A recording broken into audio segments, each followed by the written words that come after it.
Yo, what's up guys? Today we're going to be talking about which is better, low or high sensitivity. We're going to talk about which one I think is probably better to use and what my preference is. Also, before we get into the video, I just want to let you guys know that there is two different sections for keyboard and mouse and controller. So if y'all want to go check that out, here are the timestamps right here. Also, before we start the video, 65% of you guys aren't subscribed, and I'm trying to hit 1,000 subscribers soon.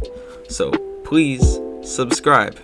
I'm going to be daily uploading for the rest of the week, so try to tune in for those videos. So now that we have that out of the way, we're going to talk about the core advantages and disadvantages of these sensitivities. So the first thing I really want to say is that the higher sensitivity you can control, the better you will be. And really the main reason for that is the faster the sensitivity you can control, the faster you will play overall. And what that means is that you're going to have an advantage over somebody who's playing slower than you because they can't control the sense that you play at. But a lot of times players won't do this. They'll go above the sensitivity that they have and they'll end up missing a lot of shots, or it could be the opposite of this. They'll go too low, they'll hit a lot of their shots, but they just won't be able to build fast at all. And that's why it's really important that you find a sensitivity that you can control. Okay, so before we get into talking about the sensitivities for keyboard and mouse, we're going to talk about EDPI. EDPI means effective dots per inch. How do you find your EDPI? Good question, cutie beauty. So to find your EDPI, you have to multiply your in-game sensitivity with your DPI. So say for example, my in-game sense was 8%, while my DPI was 800. To find that, I would just multiply 8 by 800, and you see I got 640. Just ignore the last zero. It doesn't mean anything. So basically what that means is, say I had a 16 in-game sense with a 400 DPI. I would still have the exact same EDPI as I do when I have 8% with 800 DPI. So I'm pretty sure you guys get the formula, so let's move on to the sensitivities. So the first thing we're going to talk about for keyboard and mouse is a higher sensitivity. So the pros to having a higher sensitivity are you can build faster, you will have better piece control, you'll play at a higher general speed, and you'll also be able to react faster. And the cons of this are you will be way less consistent and it's a lot harder to track people. Even though these are only two cons, they are without a doubt the most important. Tracking is without a doubt one of the most important parts of Fortnite, but consistency is without a doubt the most important thing. You have to be very consistent when it comes to playing Fortnite, because if you're not going to make it through a game with 100 players in it. You're not going to be able to make it through tournaments without consistently placing in your games. And this is why you see pros using lower senses, because consistency is key in Fortnite if you want to place well in tournaments. So now let's talk about low sense. So the pros to playing on low sense is that you will play more consistent, you'll have better overall aim, and you'll hit higher damage shots. The cons to low sense is that you will build slower, you'll have worse piece control, you'll play at a lower speed, and you most likely won't be reaching your full potential. And what I mean by you won't be able to reach your full potential is that the faster sense you can control, the better you will be. So I would at least recommend experimenting with higher or medium sensitivities before you confirm that you're going to be playing on a low one. Okay, before we talk about the cons, like how you build slower, you'll have worse piece control, and you play at a lower speed, I want to talk about crosshair placement. Somebody that utilizes good crosshair placement really well is RazorX. You guys probably know RazorX as one of the smoothest console builders right now, and that's because of his outstanding crosshair placement. Crosshair placement is when you move your crosshair the least amount possible to confirm your builds. So by good crosshair placement, I mean knowing where your crosshair needs to be to place your builds. So if I have this wall right here, I know I have to put my crosshair just to here so this wall will place. And same with the other direction.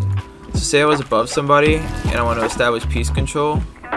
I know that if I put my crosshair right here and right there, I'm going to be able to place those two walls, and then I can place a cone to establish piece control. So basically what crosshair placement is moving your crosshair the least amount so you can play as efficiently as possible.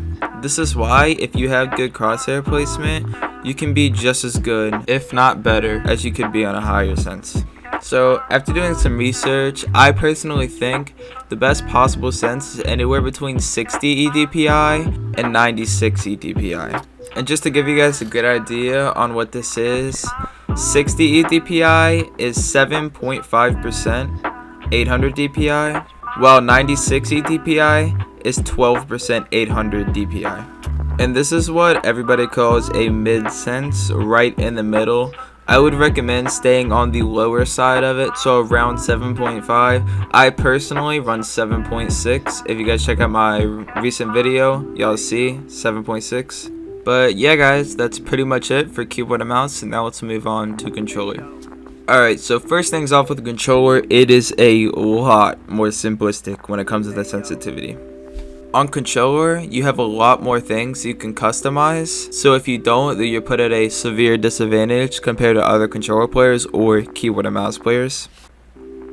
So these are my controller settings. This is what I would recommend playing on. I would recommend playing on a lower sense, staying anywhere between 42% and 55%, just because that's better in my opinion. But I played around 47. I would recommend playing in the middle somewhere. Turning horizontal boost, you want to have that at 0 because I normally play on linear, and in my personal opinion, that's what you put out more of an advantage at.